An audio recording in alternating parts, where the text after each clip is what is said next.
what may happen to you if you strike out on your own. I'll brave the unknown. Me Gridlock solve problem.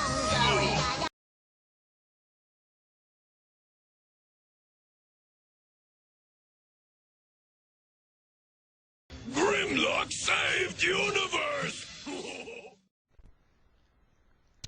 My Little Pony the movie is a first for me. So far I reviewed half-hour episodes and specials, but this is going to be my first review of a full-length feature.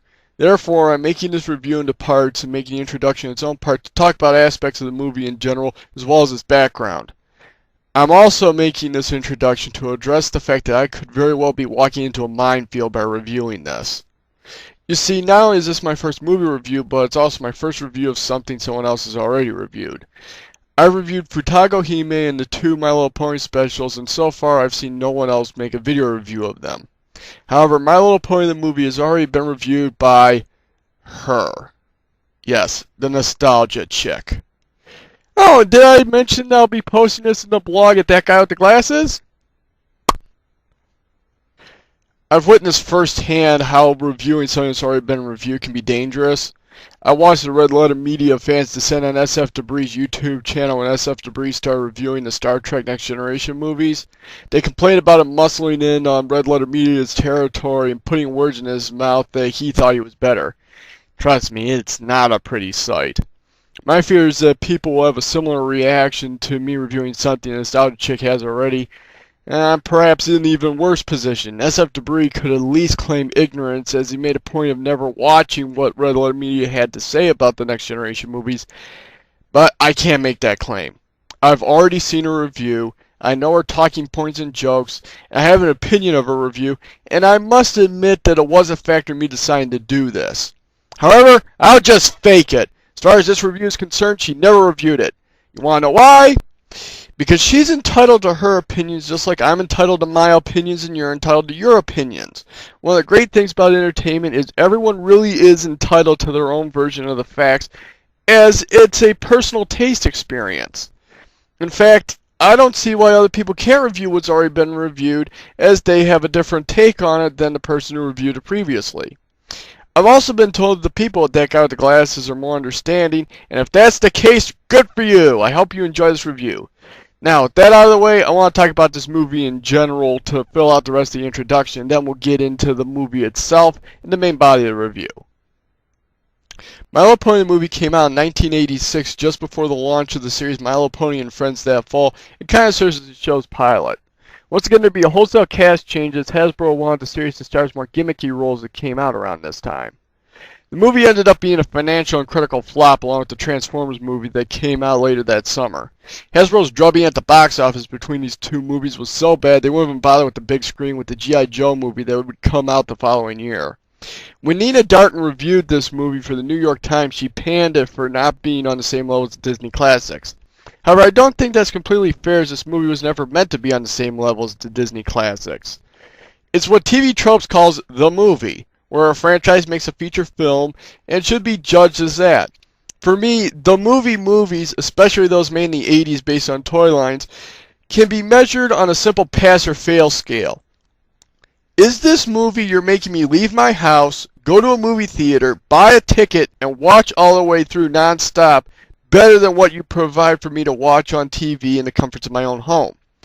And by that measurement, My Little Pony the movie fails miserably. Rescue at Midnight Castle and Escape from Katrina are much more entertaining than this movie. They have better stories, better storytelling, better characterizations, better songwriting, better production values. Just about everything about them was better.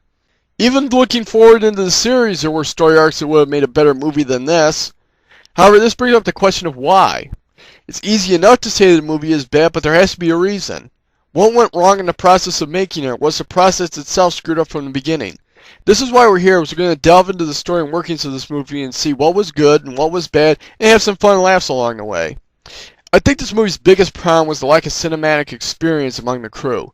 The credits almost perfectly match those of Escape from Katrina, which is a problem. These are TV people, and TV people making a movie often don't realize that cinema is actually a different medium than television, and there are certain things that you can do in television that don't work in a feature film. Prime example, story consultant Buzz Dixon wanted to include the G.I. Joe shipwreck in a little scene where he basically looks confused at the ponies flying by. He even said it would confuse little kids when they saw it at first, but when they were older they'd realize how awesome it was. You don't do this in a movie. People are paying good money and they don't want to see the movie stop for a random confusing scene that only makes sense years later. This idea was dropped, but it gives you an idea that these people didn't seem to understand what they were making. I don't even think director Michael Jones knew that he was making a movie for theaters, period. The movie has random fade-outs and dramatic music breaks like it was going to commercial, which is rather jarring when the movie doesn't have any commercial breaks. This movie also suffered from having a ridiculous production schedule. They had to go from storyboards to finished product in 3 months, and this was back when every frame had to be drawn, inked, and colored by hand. To comply with this schedule, Toei brought in a whole bunch of animators. However, this opened up the new problem of communication breakdowns. It led to the wrong ponies being in the wrong place at the wrong time, as not everyone knew exactly what they were drawing. Then the schedule came back to bite them as they didn't have time to go back and correct these errors. And even with all this manpower and slipshod quality control, the movie was still unfinished. There were some final touches and effects which were not put into all scenes, and perhaps most tragic was the Twinkle Eye ponies were supposed to have jeweled eyes because the toys had fake gems for eyes, but unfortunately this was only added in a few random scenes. Instead, they had the base circle of the eyes where the gem would go most of the time. It's a shame, really. When all the effects are in and the ponies are where they're supposed to be, this is a beautiful movie. The backgrounds are well illustrated and the animation style is very fluid. It's not so much that the animation style is bad despite all these errors, but rather it was rusted and unfinished. It makes me wish that they could have done a director's cut where they could go back and fix the errors and complete the effects. I think Rob Walsh and Don McGuinness were impressed with a similar schedule when it came to the music. The movie sounds less scored than that they inserted music where they figured it would work in this scene. It seemed more generic and less like it grew organically from what was happening on screen. Most of it was also off of sheets written for the series, and there were some points where they just inserted music from Escape from Katrina, and these parts are obvious because the quality of the music suddenly goes up. However, even if the animation and music were perfect, what makes or breaks the movie are the story and its characters. George Arthur Bloom, the writer of the movie and the specials that came before it, did not have the same scheduling issues as the production crew. Was the script any good, or was it mediocre? That's what I'll be discussing the main body of this review as we walk through the movie. See you in part 1.